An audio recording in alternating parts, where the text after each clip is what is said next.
welcome to Vedic Culture and Knowledge. This is a continuing episode of our program to give an understanding of spiritual life, particularly from the Vedic perspective. And today we're doing an interview with Hansarupa Das, who is the main manager of ISKCON in New York area. We are trying to move forward here in New York to make a outreach, a very big way of giving Krishna or spiritual life to people in a large way.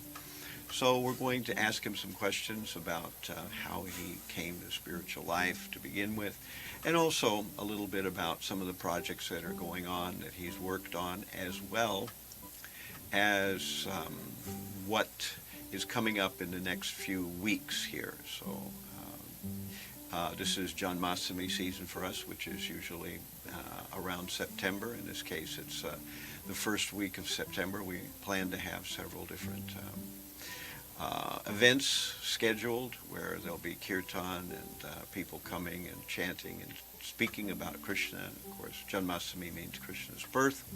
So we'll be talking about some of those things. So I would like to, first of all, ask our guest here, Hansarupa, what he feels or how he originally came to Krishna consciousness. Actually, that's the first question I'd like to start with. First of all, thank you, Maharaj, for inviting me on to share some of my experiences. I first came to meet the devotees on the street in the late 60s. They were a fixture in the Lower East Side and sometimes in Washington Square Park as well. So they were just, for us, another sideshow of the counterculture. And we were too absorbed in our own self-interest to pay any serious attention to what they represented. Although we had heard and just like many other New Yorkers, had heard the familiar Maha Mantra, Hare Krishna, Krishna Krishna, Hare Hare, Hare Rama, Rama Rama, Hare Hare. This was, and everyone in New York, I would have to say, was familiar with this, from the musical Hair, which was running at that time. And so the Hare Krishnas were in there. And this just added to the interest that we had whenever we saw them. And sometimes in good fun, we would imitate them. Nothing malicious, but still it was in jest. And it wasn't until many years later when I was working in the New York Public Library, the main library, 42nd Street branch, takes up a whole block in New York City, forking 42nd to 43rd between 5th and 6th, encompassing Bryant Park. And of course, the front steps of the New York Public Library are famous for attracting passers-by to sit down between the lions. And I would take my lunch there regularly.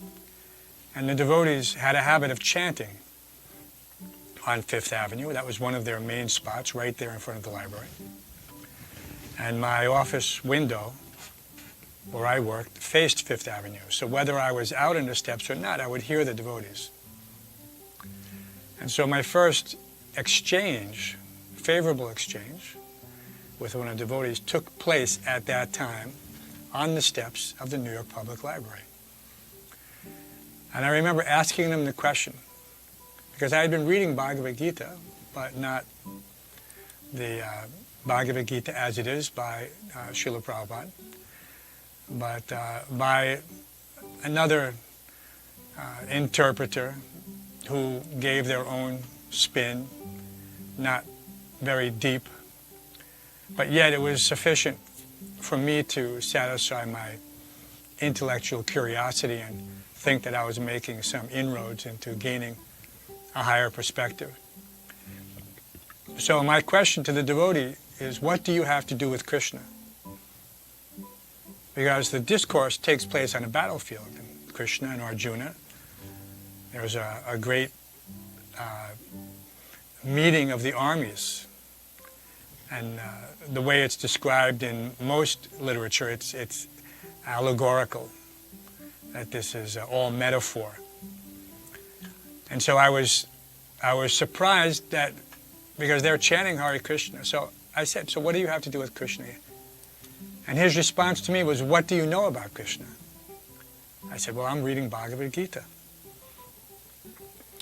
And so he challenged me, which Bhagavad Gita are you reading? And I pulled out my thin paperback, hardly a few pages in it. He looked at it, and it reminded me, and he pulled out this thick book. And I was quite surprised, thinking that maybe I didn't have the real Bhagavad Gita, but I was too embarrassed to say anything at that point. So there's another Bhagavad Gita. In other words, the Bhagavad Gita as it is. So I wasn't fortunate enough to take that at the time, but I did get an invitation card. And on the invitation card it said, chant these names of God and your life will be sublime.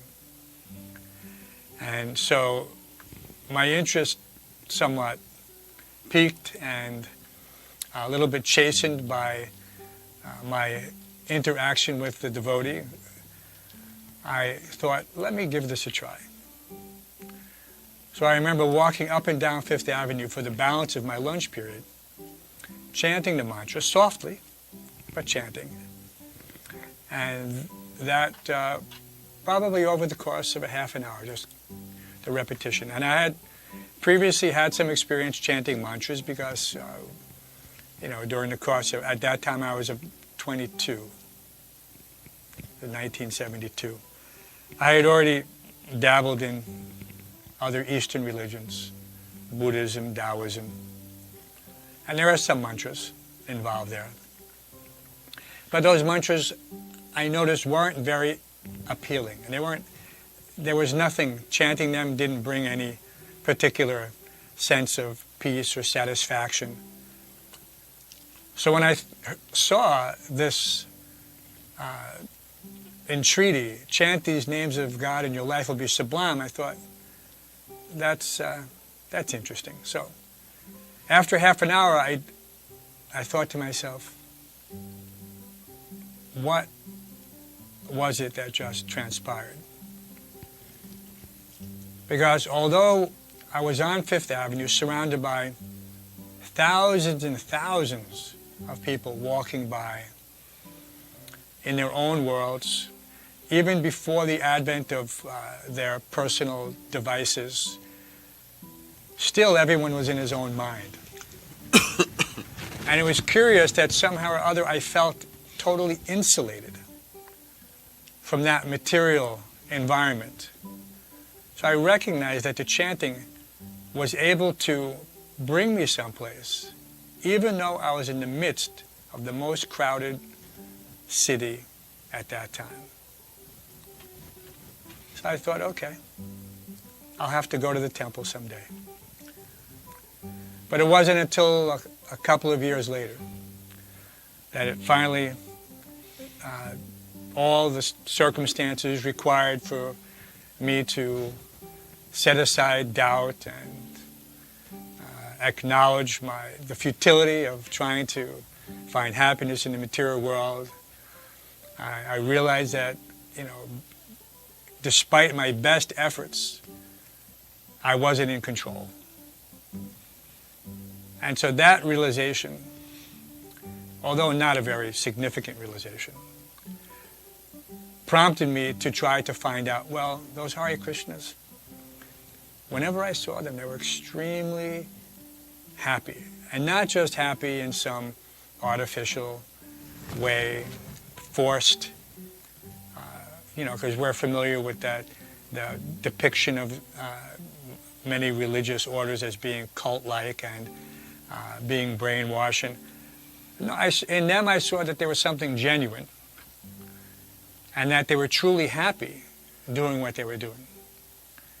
And so when I finally went to the temple and spoke to the devotees, I found that here was a very thoughtful, articulate, philosophical conversation that I hadn't had up to that point. Questions that I long considered were answered in the course of just a few short hours. And that night I went home with the Bhagavad Gita as it is.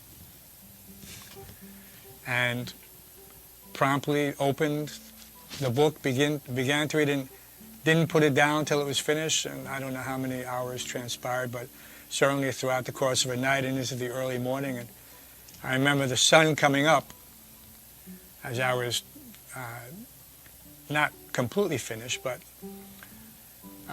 in some sense intellectually satisfied, as if all of my life's goals had been accomplished.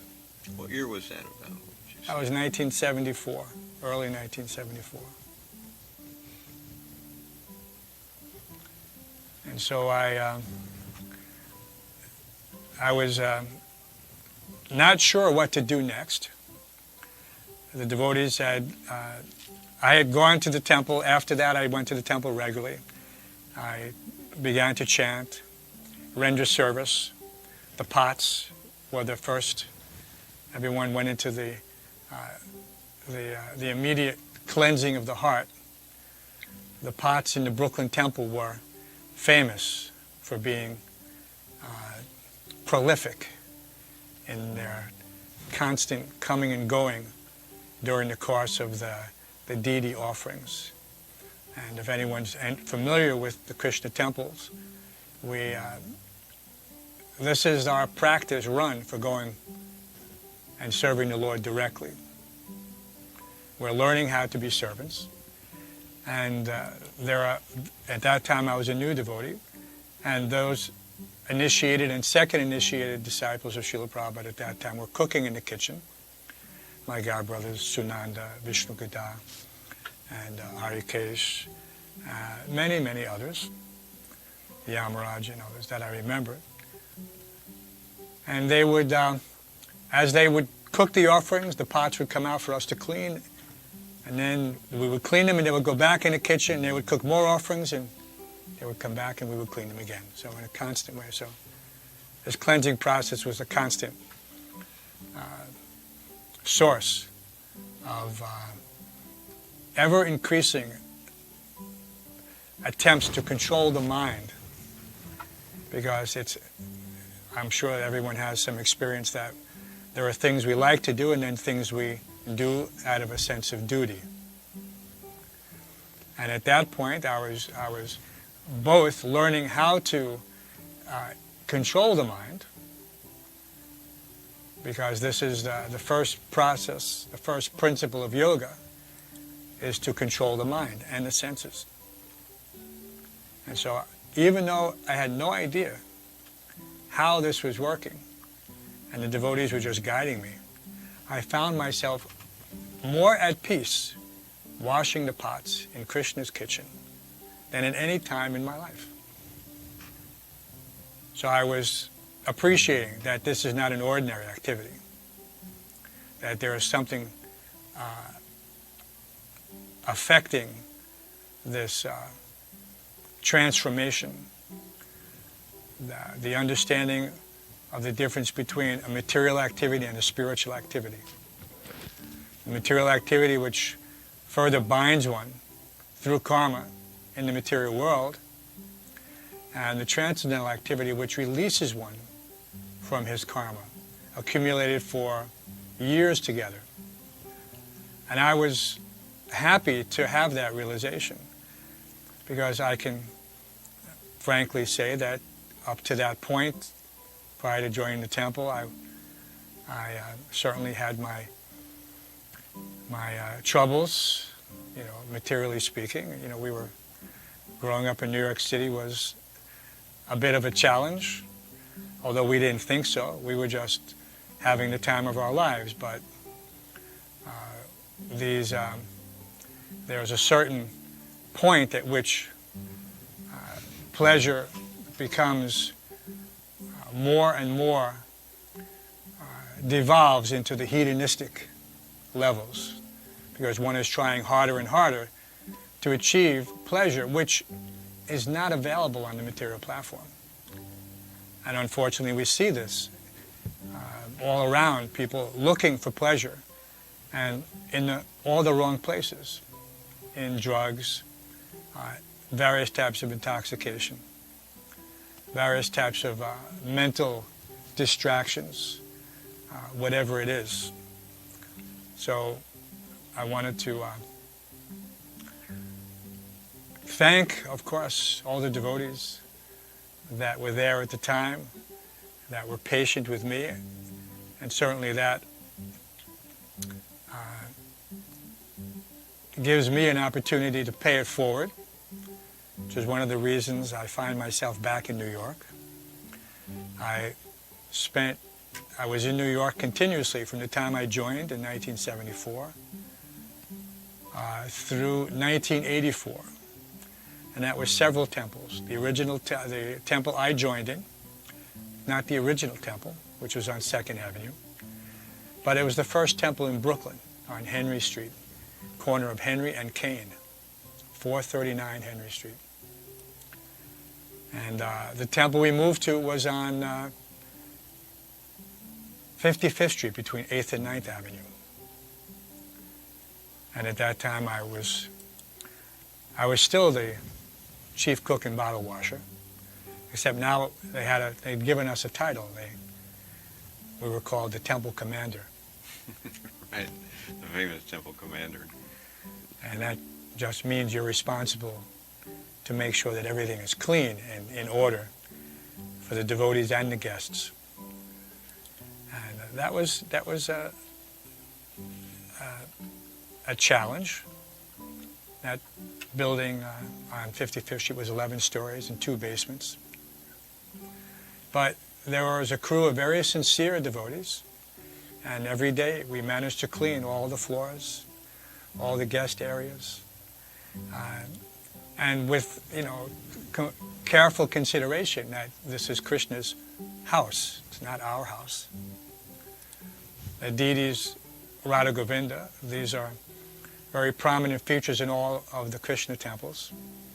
When you come to the temple, generally at some point the devotees will take you into the temple room.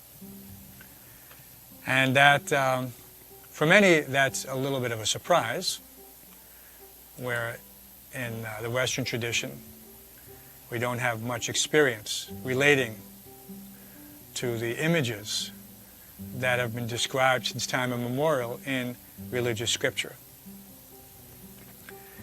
But regardless of one's hesitation or tribulations, the effect of seeing the deities is profound. And we're happy to present them to anyone who cares to visit our temples and see what it is that we do in order to focus our attention and prepare ourselves for a life of service to God. It is not simply a place of refuge to hide from the material world.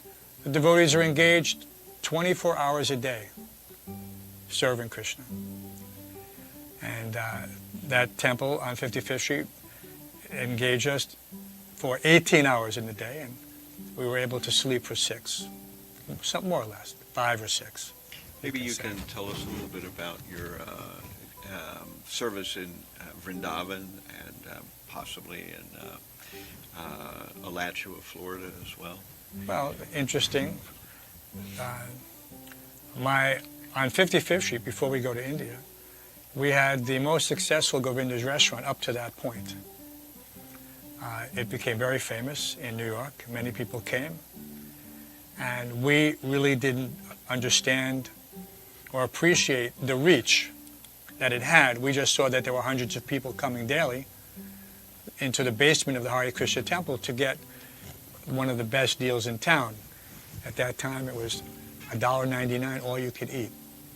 Nobody could match that. and all the food was freshly prepared, cooked with love and devotion, and everyone raved about it. And interestingly enough, although I never pictured myself managing a restaurant, I ended up doing it there for several years. And at the same time, my aunt owned a very famous Chinese restaurant just down the block from 55th Street called Pearls. That was at Rockefeller Center. So sometimes my father would joke with me that I'm in competition with my aunt.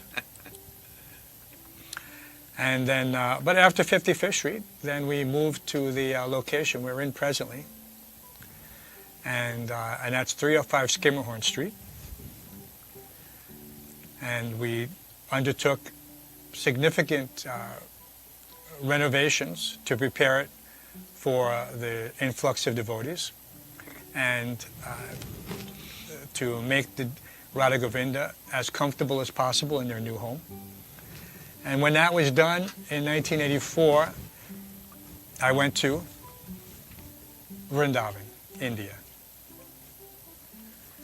And Vrindavan is a very special place, as we know from our literature.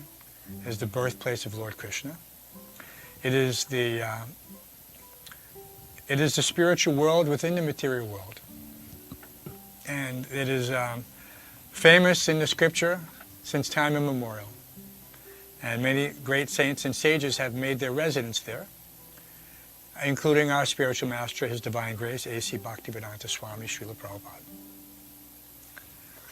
And while we were in the building of 55th Street in 1977, Srila Prabhupada entered into Samadhi. And that, because he was in Vrindavan at the time, preparations were made for his memorial to be constructed there. And so in 1979, we laid the cornerstone of the permanent fixture. Up to that time, there was just a small temporary shed. But so in 1979, the cornerstone was laid and the construction began in earnest. The concrete superstructure was finished within a couple of years. And when I came in 1984, they had started some of the marble construction, but it was a very complex effort to bring marble from an adjacent state, Rajasthan. And I think Maharaj has a photo of the Samadhi there. And this is all white marble brought from a desert town called Makrana in the middle of the Rajasthani desert. And so there are, there's hundreds of tons of marble there. And all of it is hand-carved and hand-placed and secured by ancient methods, mostly by close joint and cantilever. So this is a process which has been passed down since time immemorial. And so it's a marvel to watch, and of course we expect it to be there for hundreds, if not 1,000 years to come. And that took 6 years to build, to complete, you can say. A little bit more than that. And there were many devotees involved, although I was the project manager at the time. My godbrothers, Tosa and Krishna, and a devotee who joined in Manhattan before we moved to Brooklyn, a devotee named Achyuta. He was instrumental in helping to finish the last details after I left. And as Maharaj mentioned, I went back to the USA and found myself in a small town in north central Florida called Alachua. But Alachua has a relationship to Vrindavan in the sense that it's called New Raman Reti.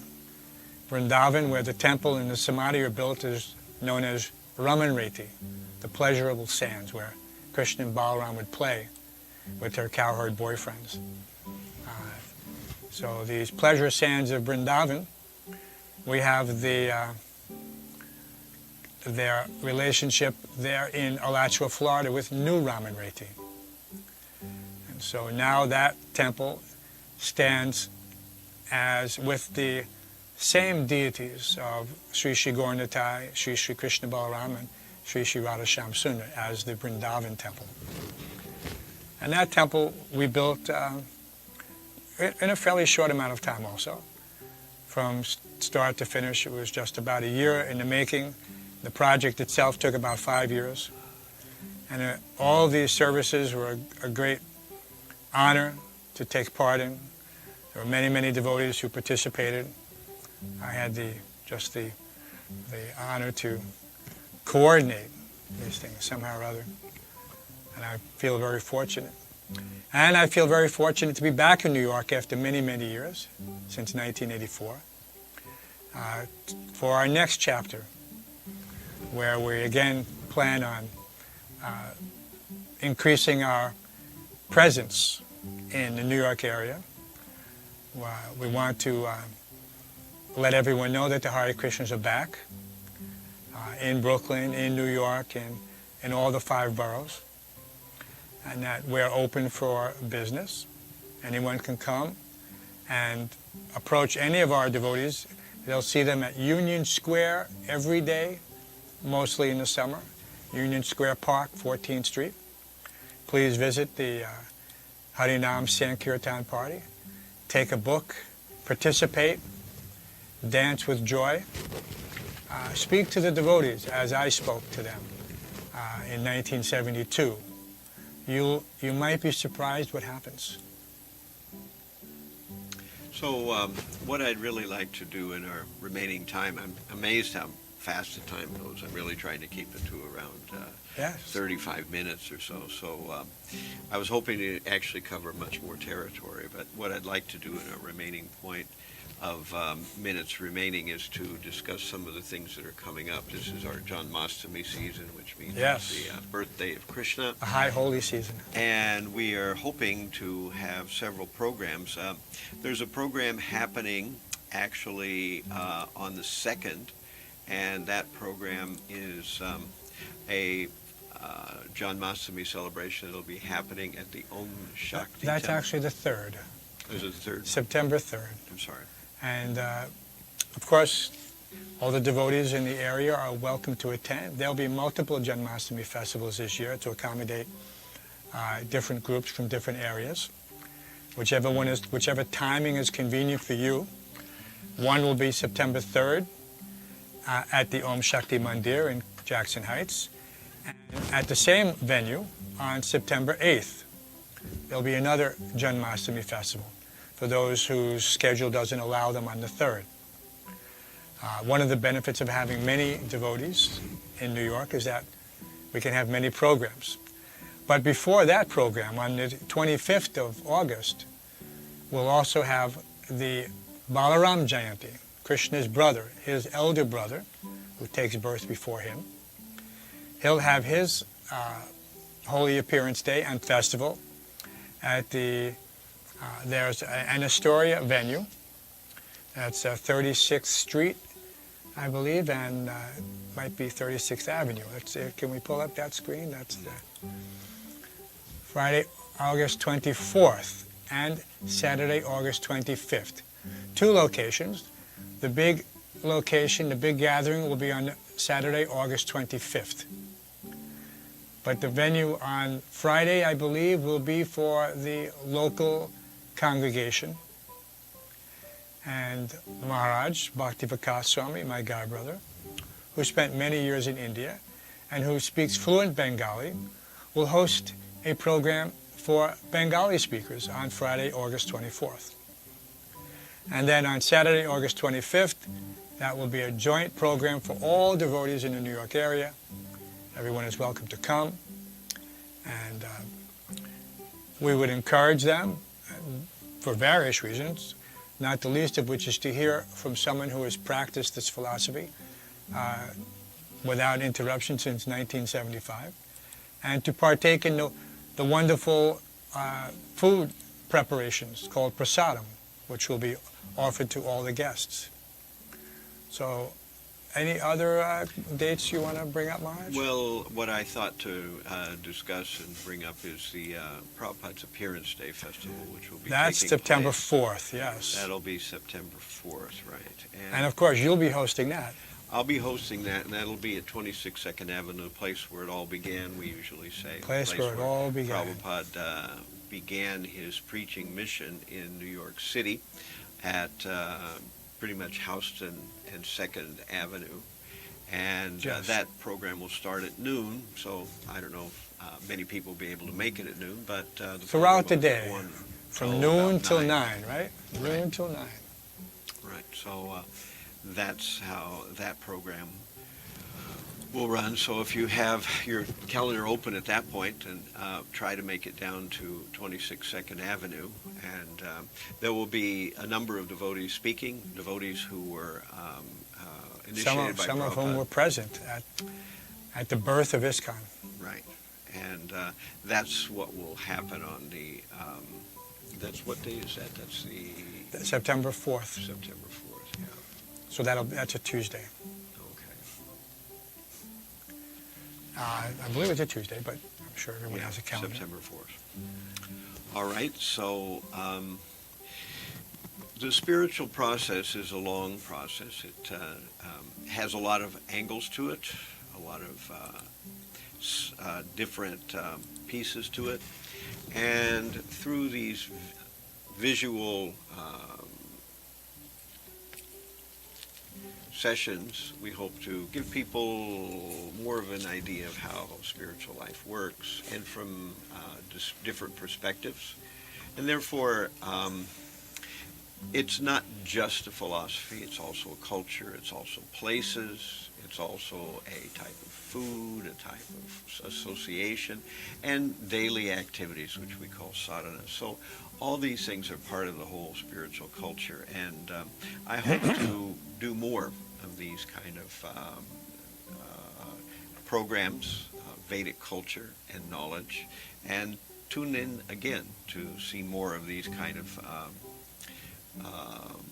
programs. So I'm going to finish at this point, and please come to the programs that we've mentioned here, these programs that will be happening over the first week of September. And the last week of August. Right, actually also in the last week of August too. All right, so we will see you again very soon. Thank you all very much. Hare Krishna.